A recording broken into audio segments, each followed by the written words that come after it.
Hi everyone, welcome back to our course in college algebra. Tom McNamara here, continuing to talk about systems of equations. In our last video we showed a method for solving 3x3 systems of equations, and we're going to continue along those lines in this video. I wanted to talk about some special cases here. So the main idea here is, how do we work with consistent dependent systems? Okay, now just like with 2x2 systems, we have some scenarios to work with.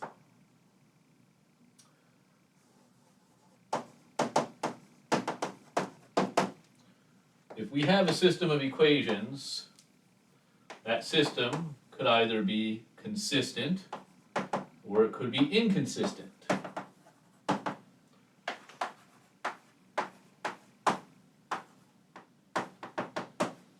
Okay, an inconsistent system is one that has no solution.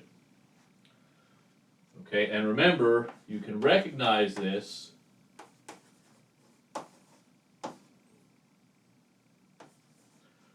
by the variables canceling and you get a false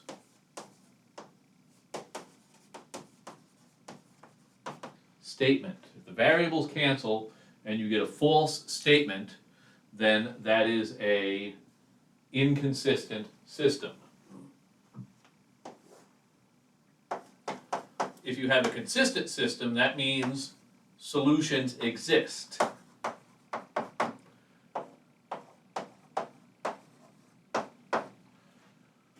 Your consistent system could either be independent, which is the scenario we looked at last time, where you have exactly one solution, or it could be consistent dependent. Okay, in which case you have infinitely many solutions.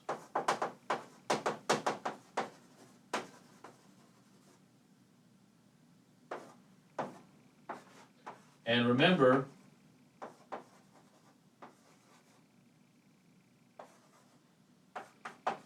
we recognize that we are in a consistent dependent system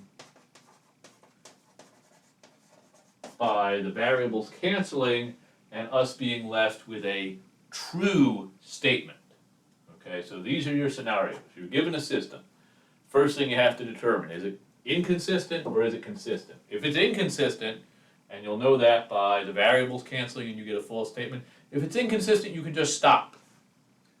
Okay, if it's consistent, you have to decide, is it independent, where you have exactly one solution, or is it dependent? You can recognize a dependent system by the variables canceling, and you're left with a true statement when all is said and done. So let's look at an example of a consistent, dependent 3x3 system.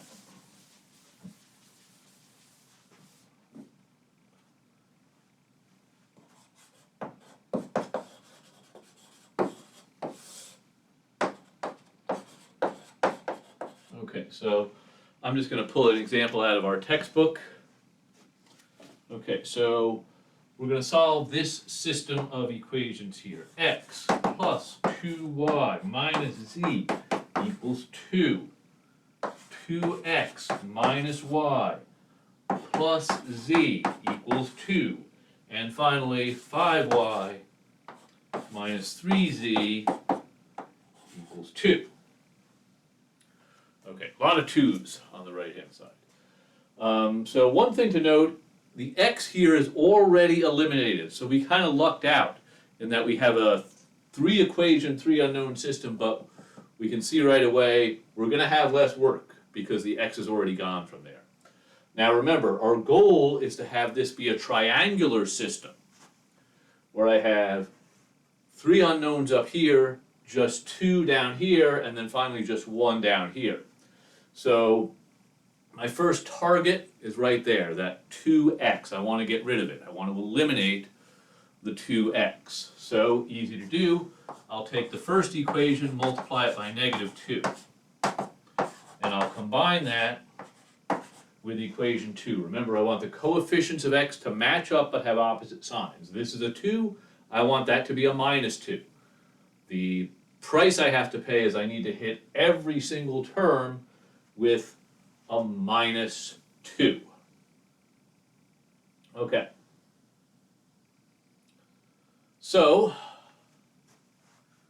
I have negative 2x, negative 4y plus 2z equals 2. Let me just check and make sure I wrote the equations down right. X plus 2y minus z, 2x minus y plus z, and 5y minus 3z. Okay, we're looking good. So this is negative 2 equation 1, and let me check and make sure I did. Oh, see, I made a mistake there, right?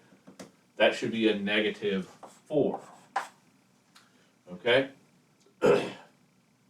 So this becomes negative 2x, negative 4y, plus 2z, negative 4. And now we keep equation 2 just as it is, 2x minus y plus z equals 2.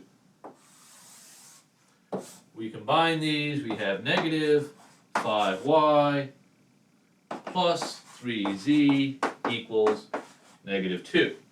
Okay, so this is my new equation 2. Okay, so we're replacing this equation 2 with my new equation 2. In fact, I'm just going to erase it right here. So this is what the system looks like right now. Negative 5y plus 3z equals negative 2. So I'm closer to what I want this thing to look like, because remember I want 3, 2, 1. So the goal is now eliminate this. Eliminate y from equation 3. And it's kind of set up right now, right? So if I take equation 2 and combine it with equation 3, that'll be my new equation 3, and it won't have the y. So I do negative 5y plus 3z equals negative 2. 5y minus 3z equals positive 2. Okay, those cancel, which we set up to happen. These also cancel. Everything on the left-hand side cancels, and I get a 0. On the right-hand side, everything cancels, and I get a 0. So this is a true statement. So that means I have a consistent system, but it is a dependent system. Okay, notice that the second and third equations are kind of identical. Okay? So they're just like copies of each other. Which means there's like a redundancy. I really only need one of those. Okay? So this is what my system looks like now.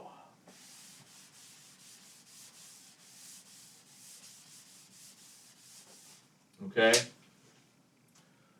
Because this is my last equation, and it's not really telling me anything. Yes, of course, 0 equals 0. Okay, now, here's what our solution set is going to look like.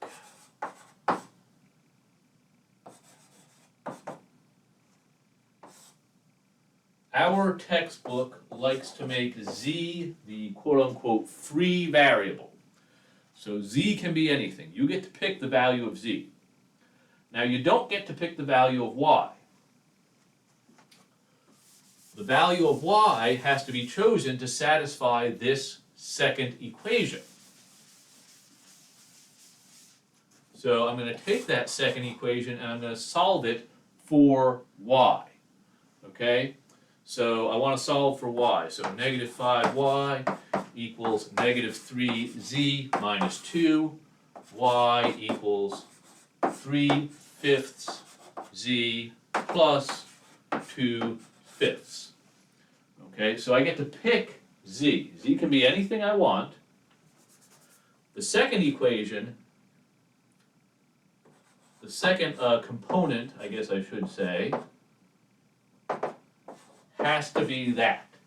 You get to put anything you want there. In this second spot, you have to follow this recipe.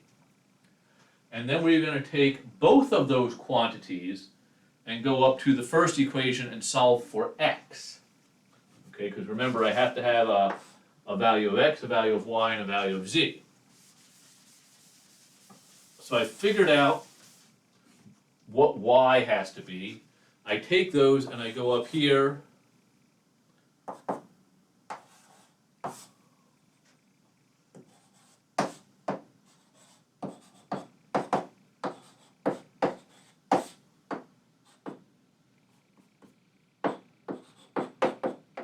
And I need to come up with a recipe for x. I need to solve this equation for x. So this becomes x plus 6/5 z plus 4/5, distributing the 2, minus z equals 2. Okay, so I can combine like terms here, treat this as 5/5. Okay, so this is 1/5 z. So I'm going to subtract that over, minus 1/5 z. And I need to subtract the minus 4/5. Sorry, I need to subtract 4/5. I end up with 6/5. How did I get 6/5? Well, we're working with fractions, we need a common denominator, so take that 2, turn it into 10/5. 10/5 minus 4/5, 6/5. So that is the recipe for x. Alright, so a consistent dependent system like this is going to have a free variable. Our author likes to make it the last variable that's free. That means you have to come up with expressions involving z for the x-coordinate and the y-coordinate. You have to write those in terms of the free variable. How do you do that? Well, you solve the equations for the variable you're looking for. You want to know the expression you need for y? Take this second equation, solve it for y. That'll give you an expression that involves z that will tell you how to get y. And then take both of those and go up. All right, now we know we need to do this when we run into that kind of scenario. Variables cancel, true statement, okay, which tells us we have a consistent dependent system.